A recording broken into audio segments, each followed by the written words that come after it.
മറ്റുള്ളവർ എഴുതി വെച്ച കത്ത് വായിക്കുന്ന അത്ര ശരിയുള്ള ഏർപ്പാടല്ല. പക്ഷേ എൻ്റെ മോൻ സാന്റക്ലോസിന് കൃത്യമായിട്ട് പുള്ളിക്കാരൻ്റെ അഡ്രസ്സൊക്കെ കണ്ടുപിടിച്ച് എഴുതിയ ഈ ഒരു സംഭവം ഇത് കുറേ ദിവസമായി ക്രിസ്മസ് ട്രീയുടെ താഴെ ഞാൻ കാണുന്നു കേട്ടോ. അപ്പം ഞാനതൊന്ന് എടുത്ത് തുറന്നങ്ങ് വായിച്ചു.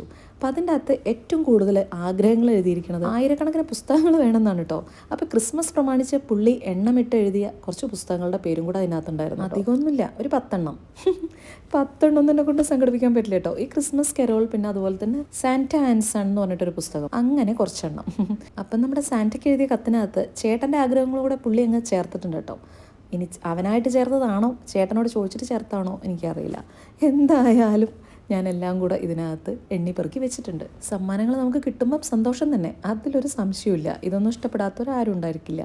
പക്ഷേ ഇതിങ്ങനെ പാക്ക് ചെയ്ത് അത് അവർക്ക് ഇഷ്ടപ്പെടുന്ന രീതിയിലൊക്കെ വെച്ച് അത് വീണ്ടും നോക്കി വീണ്ടും പാക്ക് ചെയ്ത് വെക്കൽ, അതിലും ഭയങ്കര സന്തോഷം കേട്ടോ. ഒരു മരുന്നിനും എൻ്റെ ഈ അസുഖമൊന്നും മാറ്റാൻ പറ്റും. അവൻ്റെ വിഷ് ലിസ്റ്റിലുള്ള പല പുസ്തകങ്ങളും പുള്ളിക്കാരൻ ഈസി ആയിട്ട് എടുത്ത് വായിക്കാനായിട്ട് തുടങ്ങി കേട്ടോ.